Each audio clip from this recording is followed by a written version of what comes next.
আমরা ছোটবেলায় জানতাম এটা চাষি মজুরদের পার্টি, ওটা জমিদার জোরদারদের পার্টি। আর এখন তৃণমূল বিজেপি এটাই করে দিয়েছে, এটা হিন্দুদের পার্টি, ওটা মুসলিমদের পার্টি।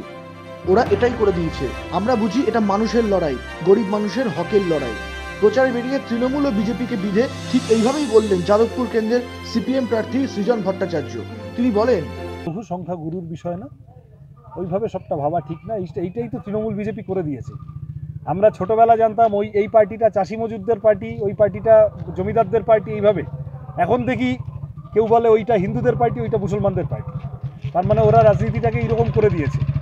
আমরা তো মানুষকে মানুষ হিসেবে দেখতে চাই, আর আমরা বুঝি গরিব লোকের হকের লড়াই।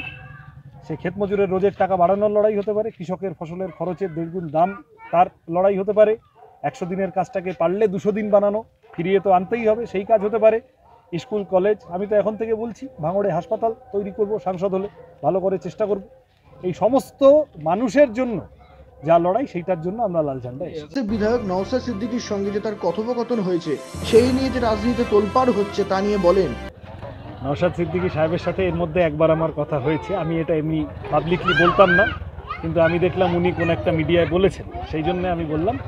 সেখানে ওনাকে আমি অনুরোধ করেছিলাম যে তৃণমূল বিজেপির লাভ হয়ে যায় এমন করাটা কারুরই উচিত হবে না, এবং তাতে ভাঙড় সহ যাদবপুরের আইএসএফের কর্মী সমর্থকদেরও তাতে খুব লাভ হবে না যদি তৃণমূল একটু বাড়তি উৎসাহ পেয়ে যায়।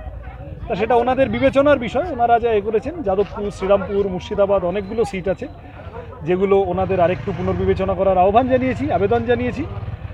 আর ভাঙড়ের কর্মী সমর্থকদের আইএসএফের প্রথম দিন থেকে বলছি যে আসেন, আপনারা তৃণমূলের বিরুদ্ধে লড়াইটা যদি ভালো করে সবভাবে লড়তে চান, বিজেপির বিরুদ্ধে লড়াইটা যদি লড়তে চান, তাহলে লাল ঝান্ডা ছাড়া 7টা বিধানসভা জুড়ে, যাদবপুর লোকসভা জুড়ে তৃণমূল বিজেপিকে বুঝে নেওয়ার অন্য কেউ নেই, ওটা লাল ঝান্ডাই আছে। ব্যুরো রিপোর্ট, নজরে বাংলা।